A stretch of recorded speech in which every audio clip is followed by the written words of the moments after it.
Well, we've got a little walk to take today, folks. We're going to end up in the same place we started, but there's a lot of history we need to cover in between, okay? Let's get started. Do you recognize this man? This is Rodney King. Name sound familiar? Well, it should. He was the victim of a severe beating at the hands of white policemen, and in the early 90s, he was one of the most famous people in America. Now, what about this man? Do you know who he is? His name is Kenneth Gladney, and he too was beaten. King is famous, and Gladney is almost unknown, because King's beating, which was criminal and appalling, fit a narrative, and Kenneth Gladney's did not. Mr. Gladney made the mistake of attending a town hall meeting with Representative Russ Carnahan. Now, President Obama, facing rising criticism of his radical health care reforms, promised congressional Democrats that, quote, if you get hit, we'll punch back twice as hard. Now, part of that punching back strategy was to have members of the Service Employees International Union attend these town hall meetings in defense of Obamacare. Well, 3 of them, wearing SEIU T-shirts, saw Mr. Gladney handing out flags that bore the American Revolutionary slogan, "Don't tread on me." Now, when Mr. Gladney offered one of the SEIU members a flag, he replied, "What kind of nigger are you to be giving out this kind of stuff?" The 3 union members then proceeded to knock Mr. Gladney to the ground and repeatedly punch and kick him. Now, let me answer the question that this left-wing union member asked. This American patriot, Mr. Gladney, is the kind of person that runs counter to the narrative. Racial protection, racial sensitivity, and victimology only apply to those blacks and minorities that follow the narrative. That's why you'll never see Mr. Gladney on the cover of Time or Newsweek or the New York Times. Now, what do I mean when I say the narrative? Well, let's turn to MSNBC. Greg Gutfeld and the folks at Hot Air are trying to keep alive a remarkable story. Take a look at this segment run on MSNBC at 10:45 a.m. on August 18th of 2009. A man at a pro-healthcare reform rally just outside wore a semi-automatic assault rifle on his shoulder and a pistol on his hip. The Associated Press reports about a dozen people in all at that event were visible. Also, there are questions about whether this has racial overtones. I mean, here you have a man of color in the presidency and white people showing up with guns strapped to their waists or to their legs. And the gentleman with the assault rifle, representing the angry, ugly face of white racist America, come to lynch the black president? The man whose face we never see, but whose rifle and handgun are used to make the case? Who is this horrible bigot? Oh, it's this man. And what is his hateful, racist, lynch mob reason for attacking the president of color?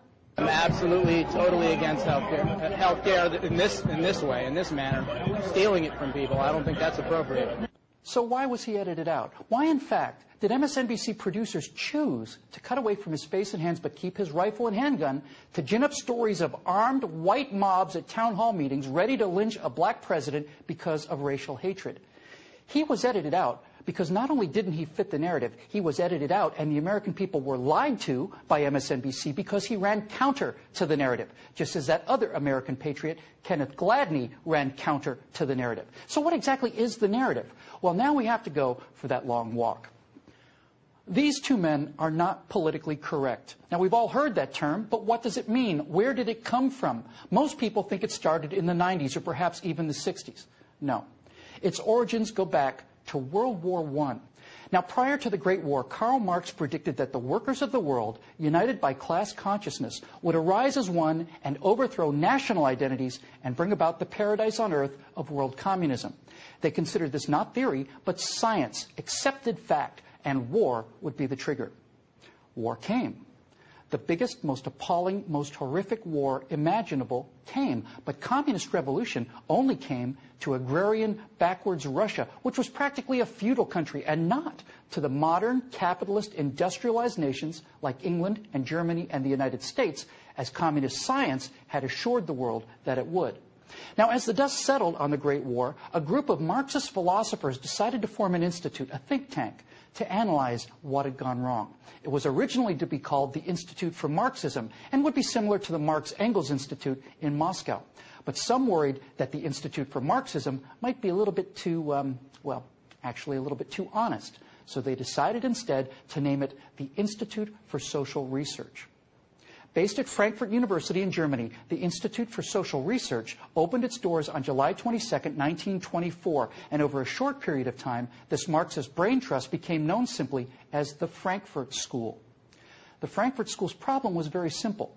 The workers, seduced by the material successes and general prosperity provided by capitalism, were too blinded, that's the word they often used, blinded, by this prosperity and relative well-being to recognize their class consciousness and bring about the communist revolution. Someone else would have to be the vanguard. But who? Now, while these Marxist intellectuals are trying to figure out who the new vanguard of the revolution was going to be, another problem arose. Nazism was on the rise in Germany. Many of these intellectuals were Jewish communists, doubly unwelcome in Hitler's Third Reich. So in 1934, they moved the Institute for Social Research out of Frankfurt and took refuge in America, specifically at Columbia University in New York City. The Institute for Social Research remained at Columbia until 1951, when it returned to Europe. Presumably, it wasn't very far from the Columbia School of Journalism, which awards the Pulitzer Prize.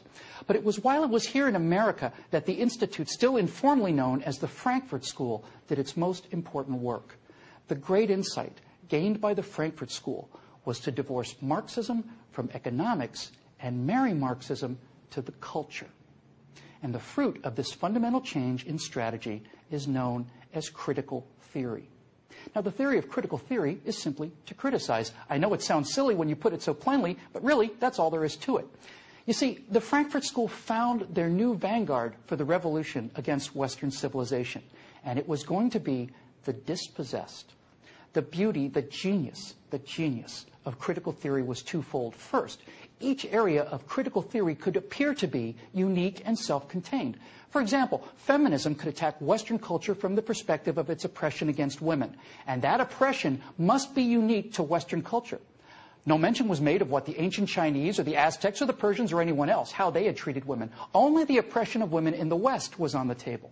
Likewise, African American studies would only criticize American slavery as if slavery were unique to America. The genuine horrors of American slavery and its consequences was a powerful weapon against traditional culture, as was the example of Rodney King. But to quote the black African King Gezo, who said in the 1840s, quote, "The slave trade is the ruling principle of my people. It is the source and the glory of all their wealth. The mother lulls the child to sleep with notes of triumph over an enemy reduced to slavery." You see, now a quote like that shows the economic incentive of a black culture to sell other blacks into slavery purely for economic gain. Quotes like that make slavery seem less about racism and more about economics, and quotes like that show that there's a little more than white English-speaking guilt to go around. It runs contrary to the narrative, and it has to be suppressed in schools. It is politically incorrect.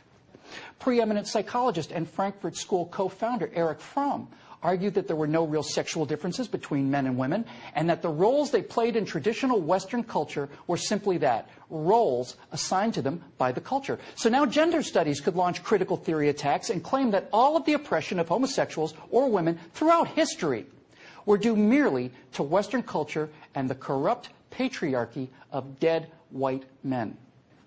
Dead white men laid the philosophical foundation for the United States of America. If capitalism had triumphed where Marxism had failed, the only way left to bring down this edifice of success and prosperity was to go to the root morality that it was based upon and attack it from all sides. Gender studies, radical feminism, African studies, Native American studies, the deconstruction of classical literature to show racism or sexism or whatever other useful ism for philosophies that didn't even exist at the time of their writing. All of these programs, and all they do, is inculcate and aggravate a sense of rage, separatism, and victimology, and assign to the only culture that actually tries to eradicate these injustices the sole onus of their origins. Now, I said that critical theory was brilliant strategy in two ways. The first being that it launched multiple, apparently unconnected attacks against the dominant culture. But the real source of its power and genius, however, is that the criticism never demands an alternative. What might have been better, what might have worked in its place, what alternatives have been tried successfully in the past, nothing. That's because they have nothing. There is no logic, no history, and no factual underpinning to their dreams and philosophy. Everything they believe in has proven to be wrong. It's been drowned in oceans of blood and tears. But why should mere fact trump ideology? One of the main pillars of the Frankfurt School, Max Horkheimer, famously wrote, quote, "Logic is not independent of content." Yes, it is. Yes, it is. Even the idea of facts, logic, reason, and history are under attack, which is why Rachel Maddow will do 30 minutes making fourth-grade jokes about teabaggers, because that infantile snark is all she has against common American citizens who are quoting Hamilton and Jefferson and Adams chapter and verse, and who are referring to the various clauses of the U.S. Constitution and asking where these new federal powers draw their constitutional legitimacy. You can't argue with that. You can't even let that come out. No, let's make teabagger jokes, and let's just mock the rubes instead. America, the Frankfurt School's bastion of racism and sexism, fought a civil war and lost 360,000 Union dead to eliminate the shameful heritage of slavery. America has elected a black president and run a female for vice president twice. Is there so much as a single black mayor in all of Europe?